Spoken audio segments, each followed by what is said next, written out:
जोहार साथियों, आप सभी का स्वागत है आपके अपने YouTube channel solution of Sanjit में। और आज के हम इस जो सेशन में चर्चा करेंगे जेएसएससी सीजीएल में जो कुछ सवाल आते हैं और उसमें से कुल टोटल 20 क्वेश्चन आते हैं, ठीक ना। तो आज हम वही कुछ सवालों को लेकर आए हैं और वही सब सवाल के बारे में हम चर्चा करेंगे। तो अगर वीडियो पसंद आएगा तो फिर वीडियो को लाइक कीजिएगा और चैनल पर नए होंगे तो चैनल को सब्सक्राइब कर लीजिएगा। तो चलिए सबसे पहले नंबर सवाल पर चलते हैं बिना किसी जो देरी किए। तो हमारा सबसे जो पहला सवाल क्या है कि एक त्रिभुज के सबसे बड़े और छोटे कोण का अनुपात जो है क्रमशः 2:1 है, ठीक ना। मतलब त्रिभुज का जो सबसे बड़ा कोण है और छोटा कोण उसका अनुपात में दिया हुआ 2:1 में है, ठीक है ना। उसके बाद बोला जा रहा है कि त्रिभुज का दूसरा सबसे बड़ा कोण जो है वो हमारा 33 डिग्री का है। तो त्रिभुज के सबसे बड़े कोण का मान जो है क्या होगा, ठीक ना, वही यहाँ पर जो पूछ रहा है। तो आप लोग जानते होंगे कि त्रिभुज के जो तीनों कोण होता है, कोण ए, कोण बी और कोण सी, ये जो है तीनों कोणों का योग जो होता है वो कितना होता है 180 डिग्री होता है, ठीक ना। तो उसमें से हमारा जो सबसे बड़ा कोण है, चलिए सबसे बड़ा कोण ए को मान लेते हैं, सबसे छोटा सी को मान लेते हैं, और जो दूसरा सबसे बड़ा कोण है वो हम कोण बी को मान लेते हैं, ठीक ना। तो जो कोण ये है वो हमारा अनुपात में 2 है, तो उसमें अनुपात में है तो हमको x लगाना होगा। तो यहाँ पर हम जो कोण ए को 2x लगा देते हैं, फिर प्लस फिर कोण बी का जो दूसरा सबसे बड़ा कोण है वो हमारा कितना है, जो 33 डिग्री है, ठीक ना। तो 33 डिग्री का यहाँ पर लिख देते हैं, जो 33 डिग्री। उसके बाद कोण सी जो है वो सबसे छोटा कोण माने तो कोण सी का मान जो है वहाँ 1 है, तो वहाँ पर 1 में x लगा देंगे तो x हो जाएगा, ठीक ना, बराबर हमारा 180 डिग्री। अभी हमारा 3 कोण हो गया, सबसे बड़ा, फिर उसके बाद थोड़ा छोटा और सबसे छोटा x हो गया। मतलब ये जो तीनों कोण को जोड़ेंगे तो हमारा कितना हो जाएगा 180 डिग्री हो जाएगा, ठीक है ना। 180 डिग्री हो जाएगा। अब इन जो तीनों को हम जोड़ेंगे तो 2x है और यहाँ 1x है, तो हमारा कितना हो जाएगा 3x। और फिर बराबर जो एक 33 डिग्री इधर है, अगर 180 के इधर बराबर के इस पार लेके जाएंगे तो 180 में जो है कि माइनस हो जाएगा, ये हमारा 33 डिग्री, ठीक है ना। अब 3x में अगर 180 में अगर जो है 33 घटाएंगे तो 10 में 3 जाएगा 7, 4 यहाँ पर 4 हो जाएगा 1, 147 हो जाएगा, ठीक है ना। अब मतलब ये वाला 3 को जो बराबर के इधर लाएंगे तो हमारा 3 नीचे आएगा। अब अगर 3 से जो भागा देंगे तो फिर 3 चौके 12, 2 और फिर 3 नवा 27, हमारा x का मान कितना आ गया, एक्स का मान 49 डिग्री आया। और हालांकि जो बड़ा और छोटा का जो अनुपात में दिया हुआ है वो 2:1 में दिया हुआ है, ठीक ना, 2:1 में दिया हुआ है। तो यहाँ पर भी एक्स लगाए थे और यहाँ पर भी एक्स लगाए थे। तो जो सबसे बड़ा कोण है वो 2x और छोटा कोण है 1x। तो एक्स का मान 49 डिग्री आया है, तो सबसे बड़ा कोण जो 2x है, तो फिर 49 गुने 2 कर देंगे, 2 गुने एक्स का मान यहाँ 49 कर देंगे, बराबर 49 दूनी कितना हो जाएगा 98। तो हमारा 98 डिग्री जो है सबसे बड़ा कोण आ गया। यानी ऑप्शन नंबर बी हमारा जो बिल्कुल करेक्ट आंसर हो जाएगा, ठीक है ना। और अगर छोटा कोण की अगर जो बात करें, अगर जो पूछ दिया जाए तो हमारा छोटा कोण कितना हो जाएगा, तो यहाँ पर 1x है, तो 1x का मान कितना आया था 49 डिग्री, तो ये हमारा 49 डिग्री हो जाएगा। और जो दूसरा सबसे बड़ा कोण था वो हमारा 33 डिग्री था, ठीक ना। अब अगर ये हम तीनों को जोड़ेंगे तो क्या हमारा 180 डिग्री आ जाएगा। तो चलिए देख लेते हैं, 8 9 17, 17 और 3 20 के 0, हाँ, तो बाकी 2, फिर 9 4 13, 13 और 3 16 और 2 18, 180 डिग्री हमारा आ गया। तो यही होता है तीनों कोणों का योग। तो हमारा राइट आंसर क्या हो जाएगा 98 डिग्री। अभी हमने निकाला कि 2x का मान जो है 2 गुने 49 यानी 98 डिग्री हमारा राइट आंसर हो जाएगा, ठीक है ना। चलिए उसके बाद अगले सवाल पर चलते हैं। यहाँ पर है 5/7, 10/9, 15/11 का लघुत्तम मान जो है वो क्या होगा, ठीक ना। यानी हमको लघुत्तम मान यानी एलसीएम हमको पूछा गया। तो आप लोग साधारण एलसीएम जो निकालते होंगे जैसे 2 4 6 का निकालते होंगे कि 2 एकम 2 दूनी 2 तिया, 2 दूनी 4 तिया, तो 12 हमारा इसका एलसीएम हो जाएगा। ये हमारा साधारण हो गया अगर जो है सीधा सीधी है तो। लेकिन जब जो बटा में रहे तब हम लोग को जो कैसे निकालेंगे, तो अगर बटा में रहेगा तो इसका एक जो फॉर्मूला होता है, ठीक ना। इसका फॉर्मूला क्या होता है, तो इसका जो फॉर्मूला होता है वो हमारा एलसीएम का जो फॉर्मूला होता है, यहाँ पर पानी लग गया इसलिए नहीं लिखा रहा है। एलसीएम का जो फॉर्मूला होता है वो हमारा एलसीएम बटे एचसीएफ होता है, ठीक ना। मतलब एलसीएम अगर निकालना है जो बटा में रहे तो ऊपर वाला का एलसीएम निकाल देना है और नीचे वाला का एचसीएफ, तो हमारा एलसीएम निकाल जाएगा। और अगर एचसीएफ निकालना है तो आप लोग जानते होंगे कि ऊपर वाला का एचसीएफ निकाल देना है और नीचे वाला का एलसीएम निकाल देना है। ये हमारा सूत्र हो गया। तो यहाँ पर पूछा जा रहा है लघुत्तम मान, ठीक ना। तो ऊपर वाला का एलसीएम निकालना है, नीचे वाला का एलसीएम। तो ऊपर वाला का एलसीएम कितना हो जाएगा 5 10 15 का, 5 10 15 का हमारा एलसीएम हो जाएगा 30 हो जाएगा, ठीक ना। और 7 9 11 का एचसीएफ जो होता है वो 1 होता है। चलिए चलिए तो हमारा राइट आंसर जो है जो मतलब जो 30 हो जाएगा, ठीक ना, यानी ऑप्शन नंबर ए में जो है हमारा 30 राइट आंसर हो गया। हालांकि चलिए देख लेते हैं 5, 10, 15 का एलसीएम निकाल के। 5 हो गया, 5, 10 और 15, ये अगर तीनों का एलसीएम निकालेंगे, 5 एकम 5 दूनी 10 और 5 दिया 15, 5 दूनी 10 दिया जो 30 हमारा, ये एलसीएम निकाल लिए, ठीक ना। तो वही ऊपर में एलसीएम था तो वही ऊपर में एलसीएम लिख दिए, नीचे में एचसीएफ है। तो नीचे में जब 7, 9, 11 जब मतलब ये तीनों नीचे का जो है किसी में जो भागा नहीं लग रहा है, ये 7, 9, 11 में आपस में, तो उसका एचसीएफ जो 1 होता है। जैसे कोई भी संख्या हो गया 2, 3, 4, 5 जो जितने भी संख्या हो गए, अगर कोई किसी में जो भागा नहीं लग रहा है तो उसका एलसीएम जो है वो सॉरी एचसीएफ जो होता है वो 1 होता है, ठीक ना। चलिए चेक भी कर लेते हैं 7, 9, 11 का। तो यहाँ पर 7 है, 9 है और 11 है, ठीक ना। अब 7 को सबसे छोटा से सबसे जो भाड़ा में जो भागा देंगे तो 7 से 11 में दे रहे हैं। 7 से 7 एकम 7, यहाँ पर 7 जो कि माइनस करेंगे तो फिर 7, 4, 11, 4 बच गया। फिर ये 7 को इधर ले आएंगे, फिर 4 एकम 4 हो गया, यहाँ पर बच गया 3, 3 से भागा देंगे 4 में, फिर 3 एकम 3 बच गया एलसीएम, सॉरी मतलब 1 बच गया शेष पर। फिर ये 3 को इधर लाएंगे, 1 3 3 हमारा एचसीएफ जो है, तो यहाँ पर 1 बच गया। अब 1 से फिर भागा देंगे कितना को, 9 को, 9 रह गया था। तो 1 से अगर 9 को जो भागा देंगे तो 9 बार में लगेगा हमारा, कट गया तो एचसीएफ हमारा क्या हो जाता है, लेफ्ट साइड वाला हो जाता है। तो एचसीएफ हमारा 1, तो वही 30/1 लिखे, और 1 से जो है 30 को भागा देंगे तो हमारा कितना आ जाएगा, 30 आ जाएगा। तो राइट आंसर हमारा क्या हो जाएगा, 30 हो जाएगा, ठीक है ना। चलिए अब अगले सवाल पर चलते हैं कि 340 को कौन से रूप में लिख सकते हैं, ठीक है ना। यहाँ पर है 2 का क्यू, 3 का क्यू इंटू जो है 17 है, 2 का स्क्वायर इंटू जो है 3 का स्क्वायर इंटू 5 इंटू 17 है। चलिए तो जो कैसे जानेंगे, हालांकि ए बी सी जो है 3 ही ऑप्शन दिया हुआ है ना। चलिए डी वाला भी ऑप्शन कर लेते हैं। तो 2 का स्क्वायर इंटू 5 इंटू जो यहाँ पर 17 कर लेते हैं, ठीक ना। अब जो 340 को इस रूप में लाने के लिए हमको जो क्या करना होगा, तो यहाँ पर 340 का सबसे पहले एलसीएम निकालेंगे, ठीक है ना। अब यहाँ पर 2 से भागा देंगे, 2 से 2 एकम 2, यहाँ पर 1 बच गया, 1 पर 4 14, 2 सती 14, यहाँ 0 उतार देंगे। फिर 2 से 2 अठी 16, 1 बचेगा, फिर 1 पर 0 10, 2 बचे 10। अब जो 85 जो है ओनली जो 5 से लगेगा, 5 एकम 5, 5 सत्ते 35, ठीक है ना, 17 पचे जो 85। अब यहाँ हमारा हो गया 2 इंटू 2 इंटू 5 इंटू 17 हो गया। अब ये जो 2 2 है इसको मतलब 2 ठो है तो इसको स्क्वायर में लिख सकते हैं, इंटू 5 इंटू 17। अब हमारा राइट आंसर जो है 2 का स्क्वायर इंटू 5 इंटू 17 हो जाएगा, ठीक ना। अब यहाँ पर कौन से ऑप्शन में देखिए, यहाँ पर है 2 का स्क्वायर इंटू 5 इंटू 17, तो राइट आंसर हमारा ऑप्शन नंबर डी हो जाएगा। तो इस प्रकार के सवालों को जो है हमको ऐसे बनाना होगा, ठीक ना, मतलब जिस फॉर्म में जो है लिखा हुआ है उस फॉर्म में हमको लाना होगा। तो ये हमारे 3 सवाल हो गए, बाकी चलते हैं अगले सवाल पर, ठीक है ना। थोड़ा सा वेट कीजिए, तब तक लिखने में थोड़ा सा टाइम लगेगा। तो अगला सवाल हमारा क्या है, चौथा नंबर, 729/1728 का यहाँ पर हॉल में -2/3 का मान यहाँ पर जो पूछा गया है कि जो मतलब इसका मान क्या होगा, ठीक है ना। तो सबसे पहले यहाँ 729 जो है और 1728 ये किसी का स्क्वायर या फिर क्यू है या नहीं, ये हम लोग को चेक करना होगा। तो आप लोग जानते होंगे कि 729 जो है ये 9 का क्यू होता है, ठीक ना, 9 का क्यू होता है 729।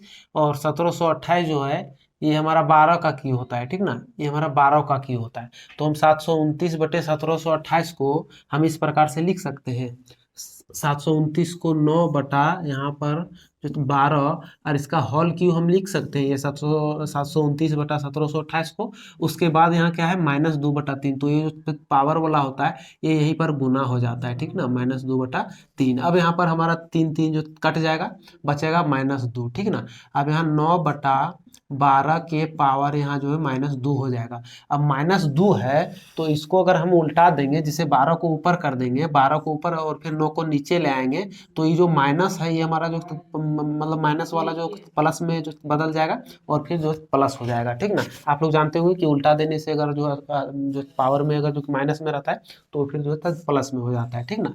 तो चलिए अब इसको सॉल्व करते हैं कि 12 का स्क्वायर कितना होता है, बराबर है 144 होता है, ठीक ना, बराबर है 44 और फिर 9 का स्क्वायर 81 होता है, ठीक ना। अब ये हमारा कटेगा, देखते हैं अगर कटेगा तो 7 से नहीं कटेगा ना, और देखते हैं 9 से 9 9 81 कट रहा है, ठीक ना, 9 9 81, और फिर उसके बाद 9 एकम 9 और 5 54, 6 9 54, 16 44 से 16/9 हमारा आ रहा है राइट आंसर, ठीक ना। 16/9 देखिए हमारा ऑप्शन नंबर ये में ही, तो सबसे पहले हमारा ये राइट आंसर हो जाएगा, ठीक है ना।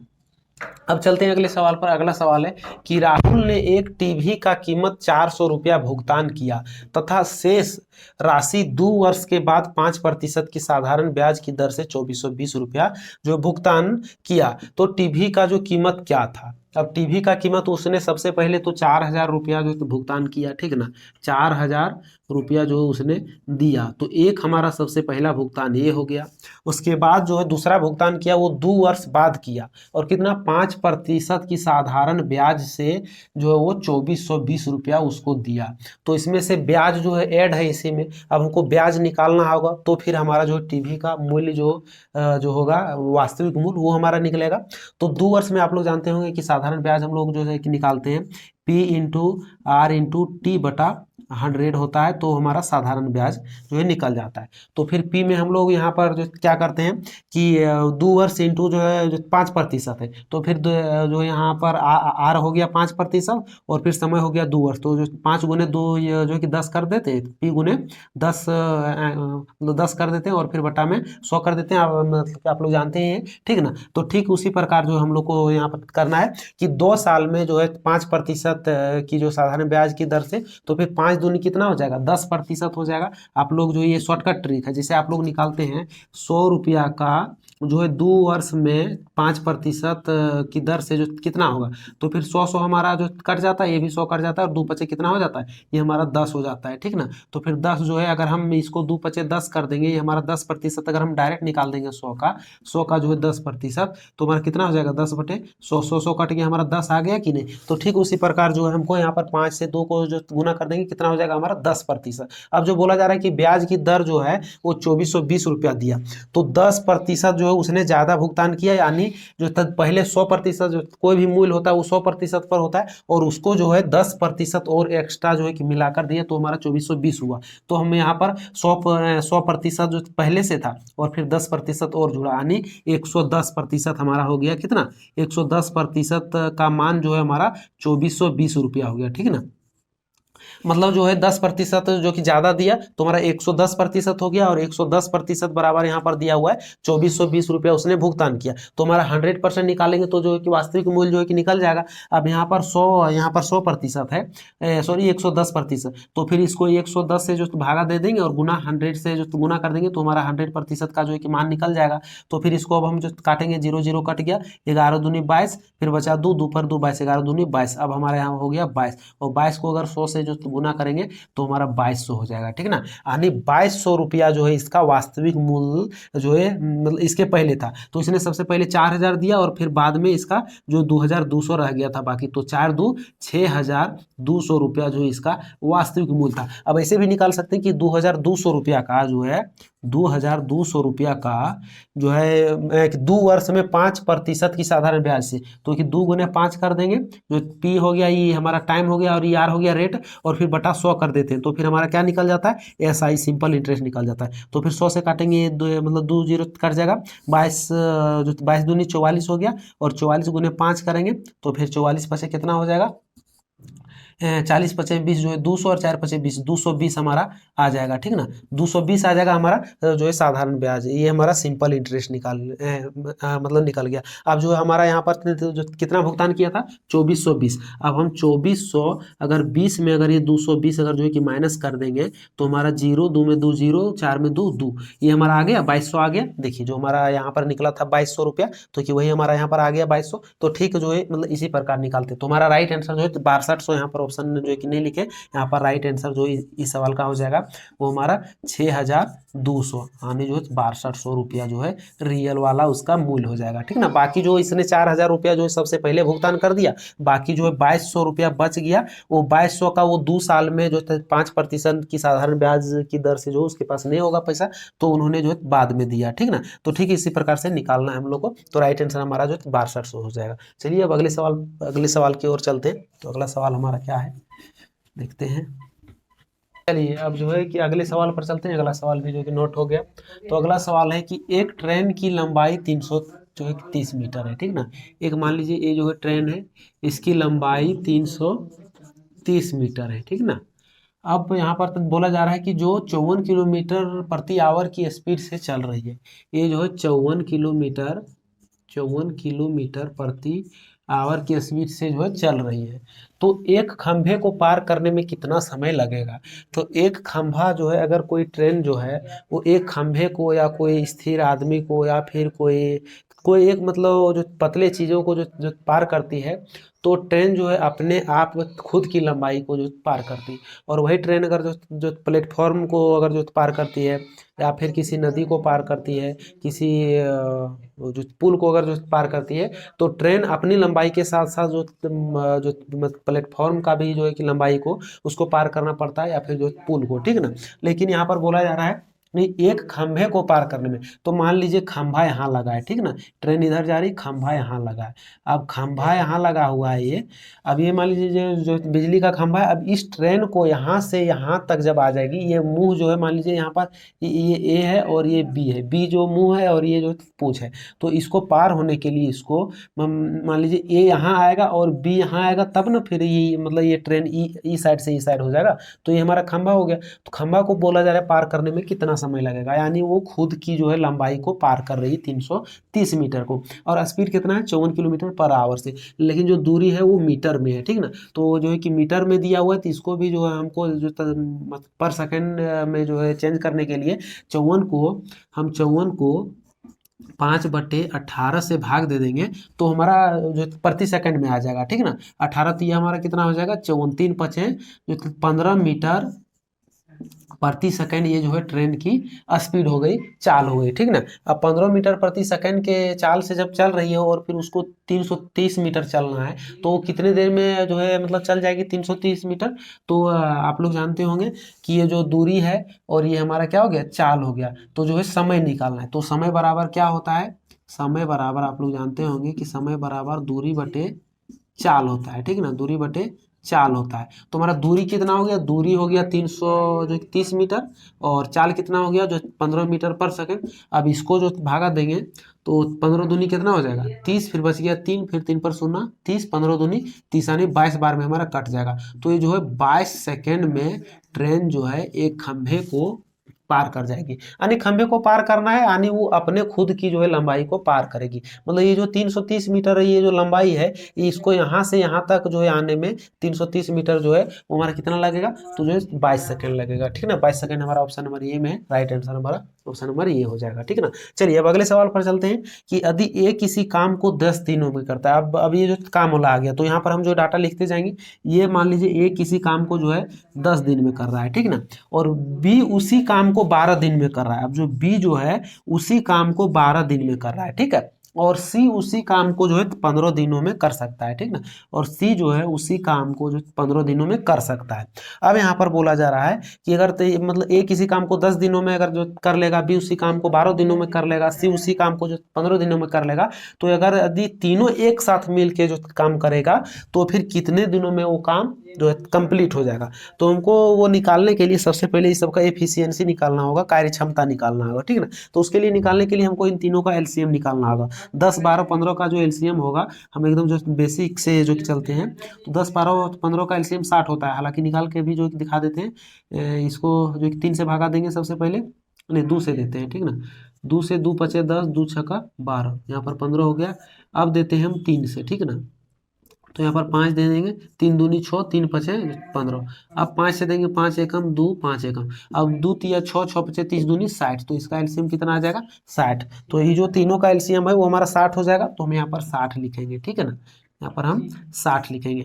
और इसका इस प्रकार से हम जो कि मिला देंगे, और इसका एफिशिएंसी निकालने के लिए मान लीजिए 60 यूनिट काम है, और ये जो है ये 10 दिनों में करता है, तो कि एक दिन में कितने यूनिट करेगा, 10 छक्का 60 होता है, तो 6 यूनिट ही एक दिन में काम करेगा, ठीक ना, 6 यूनिट। अब जो ये एक दिन में जो है मतलब 12 दिन में ये काम कंप्लीट करता है, और काम कितना है 60 यूनिट, तो ये एक दिन में कितना करता होगा 12 पचे 60, 5 यूनिट करता है। और ये जो 15 दिनों में कंप्लीट करता है 60 यूनिट को, तो एक दिन में कितना यूनिट करता होगा, तो 15 चौके 60, 4 बार में तो भागा लगेगा, तो ये 4 यूनिट काम करेगा। अब हमारा यहाँ पर जो है ये बोला जा रहा है तीनों मिलके, ठीक ना, ए प्लस बी प्लस ये तीनों मिलके जो है ये 60 यूनिट को कितने दिन में काम करेगा, ठीक ना। तो ये तीनों का जो है 6 5 11 और 4 जो 15 हो जाएगा, ये तीनों का मान जो 15 हो जाएगा, ठीक ना। मैंने एक दिन में ये 6 यूनिट करता है, ये 5 यूनिट और ये 4 यूनिट, तो 6 5 11 और 4 कितना हो गया, तो 11 4 15 हो गया। तो एक दिन में जो है ये तीनों मिलके 15 यूनिट काम करेगा और कुल काम कितना है 60 यूनिट। आप ऐसे समझ सकते हैं कि एक दिन में ये 6 रोटी खा सकता है, ये जो बी में एक दिन में 5 रोटी, और सी में, और जो सी जो मतलब सी नाम का व्यक्ति वो एक दिन में 4 रोटी खा सकता है। मैंने 6 5 11 और 4 जो 15 रोटी ये तीनों मिलकर एक दिन में खा सकता है। तो कुल टोटल कितना 60 रोटी है, तो 60 रोटी जो कितने दिनों में खा लेगा, तो फिर 15 से हम जो भागा दे देंगे, तो 15 चौके 60 यानी 4 दिन में पूरा खा के जो कंप्लीट कर देगा, ठीक ना। तो राइट आंसर हमारा क्या हो जाएगा 4 दिन। 4 दिन कहाँ पर है 6 8 दिन, देखिए यहाँ पर 4 दिन है, तो हमारा right answer option number C हो जाएगा, यानी 4 दिन हो जाएगा, ठीक है ना। अब अगले सवालों पर चलते हैं अगले सवाल पर। तो हमारा अगला सवाल जो है यहाँ पर नोट हो गया है। तो हमारा अगला सवाल है कि 60 फीट तथा 45 फीट के 2 खंभे हैं, ठीक ना। चलिए 2 खंभे लेते हैं, एक हमारा 60 फीट का हो गया, ठीक ना। ये हमारा मान लीजिए जो है 60 फीट का है, ठीक ना। ये हमारा 60 फीट का हो गया, और फिर दूसरा जो है वो हमारा 45 फीट का है, ठीक ना। चलिए जो 45 फीट हम यहाँ छोटा लेते हैं, ठीक ना, इतना छोटा, तो ये हमारा हो गया जो 45 फीट का, ठीक है ना। अब बोला जा रहा है 2 खंभे के बीच की दूरी 20 फीट है। अब इनके जो बीच की दूरी है, इनके जो ये जो बीच की दूरी है वो कितना है 20 फीट, यहाँ पर जो कि लिख दिया गया है कितना है 20 फीट। अब बोला जा रहा है तो उनके शीर्ष के बीच की दूरी निकालें। अब इनके शीर्ष यहाँ से, इनका शीर्ष ये हो गया, इसका शीर्ष ये हो गया, तो इन तीनों को मतलब इन दोनों का जो शीर्ष का जो दूरी है वो क्या है, वो हम लोग को निकालना है, ठीक ना। तो आप लोग जानते हैं कि यहाँ से यहाँ जो 20 फीट दूरी है, तो यहाँ से भी यहाँ वही होगा, यहाँ से भी यहाँ वही होगा। तो यहाँ से हम चलिए एक जो एक त्रिभुज बना लेते हैं, ठीक ना। अब मतलब यहाँ से यहाँ तक का जो दूरी है वो हमारा कितना है, तो 20 फीट है। तो यहाँ भी हमारा कितना हो जाएगा 20 फीट हो जाएगा, ठीक ना। हमारा कितना हो जाएगा 20 फीट। और यहाँ से यहाँ तक की दूरी जो 45 फीट है, तो यहाँ से यहाँ तक का भी दूरी कितना हो जाएगा, जो 45 फीट हो जाएगा। और यहाँ से यहाँ कुल टोटल 60 है, तो 60 में जो 45 घटा देंगे तो हमारा कितना बच जाएगा, जो 15 फीट। तो हमारा इसका दूरी जो हो जाएगा वो कितना हो जाएगा, जो 15 फीट हो जाएगा। अब हमको निकालना है ये वाला, तो ये लंब हो गया, ये आधार हो गया, और ये हमारा कर्ण हो गया। तो कर्ण निकालने के लिए आप लोग जानते हो कि कर्ण बराबर क्या होता है, लंब स्क्वायर प्लस आधार स्क्वायर होता है, ठीक ना। लंब स्क्वायर प्लस आधार का स्क्वायर होता है, ठीक ना। ये मतलब ये स्क्वायर होता है, और कर्ण का स्क्वायर यहाँ हो जाता है, कर्ण का स्क्वायर, ये स्क्वायर ये मतलब इधर में जाता है, तो ये हमारा रूट हो जाता है, ठीक ना। तो लंबाई हमारा कितना हो गया, जो 15 हो गया, तो 15 का स्क्वायर करेंगे, फिर आधार का हमारा जो 20 फीट हो गया, तो फिर इसका भी हम स्क्वायर करेंगे, 15 का स्क्वायर, और इसको रूट अंडर कर देंगे, ठीक है ना। फिर बराबर हमारा 15 का कितना हो जाता है 225 हो जाता है, और फिर 20 से कितना हो जाता है 400 हो जाता है, ठीक ना। तो फिर 225 और 400 कितना हो जाएगा 625 हो जाएगा, इसका रूट अंडर रहेगा। और 625 जो किसका मतलब कि रूट अंडर होता है, तो जो 25 से 625 होता है, ठीक ना। तो ये जो हमारा कर्ण है, यानी इसका लंबाई जो है वो हमारा कितना आ गया, जो 25 फीट आ गया, ठीक ना। जैसे ये भी फीट में दिया हुआ है, ये भी फीट, तो हमारा ये राइट आंसर जो आएगा वो भी फिर जो फीट में आएगा, ठीक ना। ये भी चीज़ आप लोग को ध्यान रखना है। तो राइट आंसर हमारा क्या हो जाएगा, जो है 25 फीट, यहाँ पर 25 फीट लिख देंगे। ये हमारा लंब 15 फीट हो गया, आधार जो है 20 फीट हो गया, और ये हमारा कर्ण हो गया, वो हमारा कितना हो गया, जो 25 फीट। 25 फीट हमारा कहाँ पर दिया हुआ है 20 30 यहाँ पर दिया। तो ऑप्शन नंबर डी हमारा जो है बिल्कुल करेक्ट आंसर हो जाएगा, ठीक है ना। ये जो 25 फीट हो जाएगा। अगले सवाल पर चलते हैं कि यदि 9 अंकों वाली संख्या अतना अतना अतना है, ठीक ना, तो 11 से पूर्णतः विभाज्य है, तो पी स्क्वायर प्लस जो 5, ये 5 है, ठीक ना। तो पी स्क्वायर प्लस 5 का मान जो ज्ञात करें। अब आप लोग जानते हैं कि 11 से विभाज्य का नियम क्या होता है, तो 11 से विभाज्य का जो मान होता है वो मान लीजिए ABCD ई और एफ एक संख्या है, ठीक ना। तो हम लोग ये 11 से जो विभाज्य है या नहीं, वो हम लोग जो कैसे जानेंगे, तो हम लोग अल्टरनेट, जैसे यहाँ एक है तो एक के छोड़ के इसको, और एक के छोड़ को फिर इसको, मतलब ये अल्टरनेट को जोड़ देंगे, ठीक है ना, जोड़ देंगे। और इसके बाद जो रह जाता है उसको भी अल्टरनेट, बी को डी के साथ और डी को एफ के साथ, इन तीनों को जो जोड़ देंगे। और इन तीनों को जो जोड़ने के बाद इन दोनों को घटा देंगे। अगर इसका जो है अंतर जो है 11 हो गया या तो 0 हो गया, तो हमारा वो संख्या पूर्णतः 11 से विभाज्य होता है, आप लोग भी जानते हैं, नहीं ना। तो चलिए इसमें भी देखते हैं। तो यहाँ पर हम जोड़ा लगाते हैं, 2 के बाद 9 पर, 9 के बाद 7 पर, 7 के बाद पी पर, पी के बाद 5 पर, उसके बाद यहाँ पर रह गया 5 के 8 पर, 8 का 6 और फिर 0, ठीक ना। तो 5 8 कितना हो जाता है 13, 13 और 6 13 और 6 19 हो जाता है, ठीक है ना। एक साइड 19 लिख देते हैं और यहाँ माइनस करेंगे।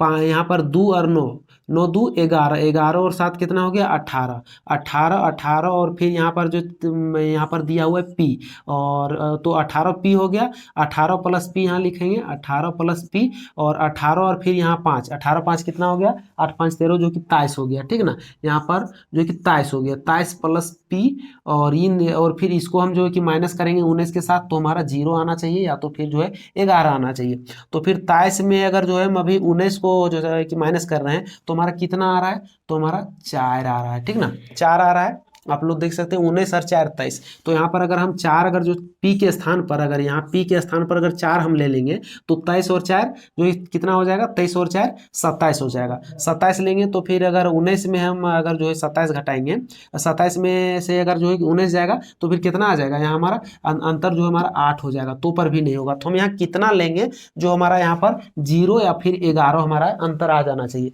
तो ये जो पी के स्थान पर हमको कितना लेना होगा, चलिए 7 लेते हैं। तो 23 और 7 कितना होगा, 23 और 7 हो जाता है हमारा 30, ठीक ना। अब 30 में अगर 19 हम जो घटाएंगे तो हमारा कितना आ जाएगा 11। अब 11 आ जा रहा है, यानी पी के स्थान पर हमारा कितना होगा 7 होगा, तब हमारा ये 11 से पूर्णतः विभाज्य होगा। अब पी का मान जो हमारा कितना आ गया 7 आ गया, 4 नहीं हुआ, ठीक ना, क्योंकि 4 पर नहीं बैठ रहा। अगर यहाँ 4 लेते तो 23 4 27 हो जाता है, 27 में 19 अगर 19 जाएगा तो फिर 8 बचता है, वहाँ 11 और हमारा अंतर 11 या तो फिर 0 आना चाहिए, ठीक ना। तो यहाँ पर हमारा पी का मान 7 लिए तो हमारा अंतर 11 आ गया, यानी अब जो है यहाँ पर 7 बैठाएं तो हमारा 11 से जो पूरा पूरी कट जाएगा। अब पी का मान 7 आ गया तो यहाँ पर पूछा है पी स्क्वायर, जो पी स्क्वायर प्लस 5 का जो मान, तो फिर पी का मान जो है हमारा यहाँ 7 आया, तो 7 का स्क्वायर करेंगे प्लस यहाँ जो 5 करेंगे, 7 7 49 हो गया, 49 प्लस 5 कितना हो गया 9 5 14 बराबर 54 हमारा राइट आंसर आ जाएगा, ठीक है ना। 54 हमारा कहाँ है ऑप्शन में, 54 देखिए ऑप्शन नंबर सी में है, तो हमारा 54 जो बिल्कुल करेक्ट आंसर हो जाएगा, ठीक है ना।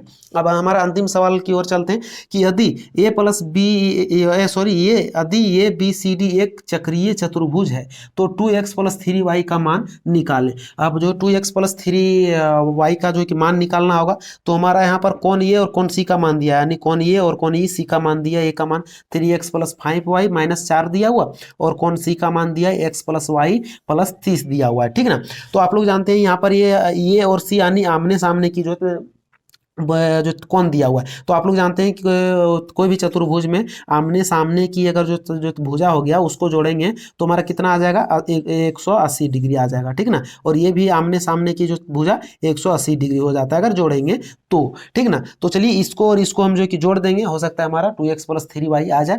तो कौन ये प्लस कौन सी जो कौन ये और कौन सी आमने सामने की जो भुजा होगी, तो इन दोनों को जोड़ते हैं, कौन ए प्लस कौन सी बराबर 180 डिग्री हो गया, ठीक ना।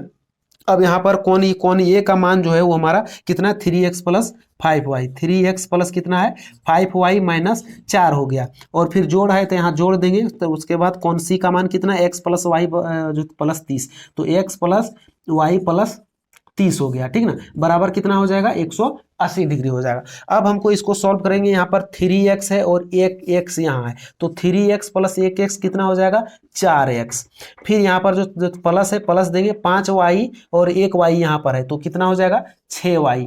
उसके बाद यहाँ पर माइनस 4 और प्लस 30 है तो फिर प्लस 30 रुपया है, और फिर जो है इसमें 4 रुपया खर्चा हो गया, कितना हो गया हमारा 26 रुपया बच गया। 26 रुपया किस में बच गया, जो प्लस में, काहे कि जो मतलब ये जो प्लस का जो मान है ये ज़्यादा, तो इसीलिए हमारा यहाँ पर जो प्लस हो जाएगा बराबर कितना हो जाएगा 180 डिग्री हो जाएगा, ठीक ना। अब यहाँ पर जो है 26 को ये मतलब इधर लेके जाएंगे, मतलब अगर यहाँ 4x प्लस 6y प्लस जो है 26 है, तो 4x प्लस 6y बराबर यहाँ पर, सॉरी हम यहाँ पर लिखते हैं, ठीक ना, यहाँ पर अच्छे से दिखाई देगा कि 4x प्लस जो है 6y है ना, 6y है, तो यहाँ पर 6y बराबर 180 है, 180 डिग्री है, और ये 26 को इधर जो है कि माइनस मतलब बराबर के इधर लेके जाएंगे तो ये मतलब जो कि माइनस में आ जाएगा, तो माइनस यहाँ हम 26 कर देंगे। अब यहाँ पर 26 जो घटा देंगे 10 में 6 हो जाएगा 4, यहाँ पर 7 में 2 जाएगा तो 5 बच जाएगा, 154 आ गया हमारा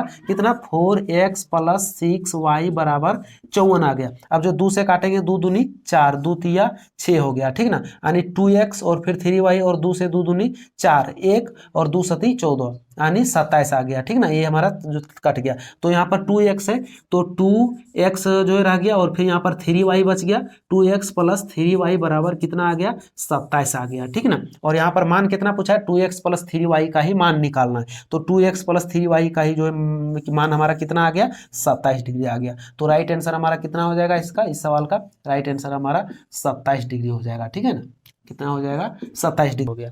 तो हमारा आज का सवाल यहीं पर समाप्त होता है। और अगर वीडियो अगर जो पसंद आया होगा तो वीडियो को लाइक कीजिएगा, चैनल को सब्सक्राइब कीजिएगा। और इस प्रकार के जो वीडियो बनाने में बहुत ही ज़्यादा मेहनत लगता है, ठीक ना, इसीलिए हम 2 से 3 दिन में एक बार इस प्रकार के वीडियो लाते हैं। हालांकि फिर देखते हैं, मतलब 1-2 दिन के अंतराल में ही आप लोग को इस प्रकार के जो वीडियो देखने को मिलेगा। बाकी शाम 7 बजे लाइव जो है झारखंड जीके के लिए जुड़ना ना भूलें हमारे चैनल पर। और जुड़ने के लिए आपके पास जो कि नोटिफिकेशन तभी जाएगा जब आप हमारे चैनल को सब्सक्राइब कर लेंगे, ठीक है ना। तो हमारे चैनल को सब्सक्राइब कर लीजिएगा। फिर मिलते हैं आप लोगों से जो मतलब आज शाम के लाइव सेशन में। तब तक के लिए जय हिंद, वंदे मातरम।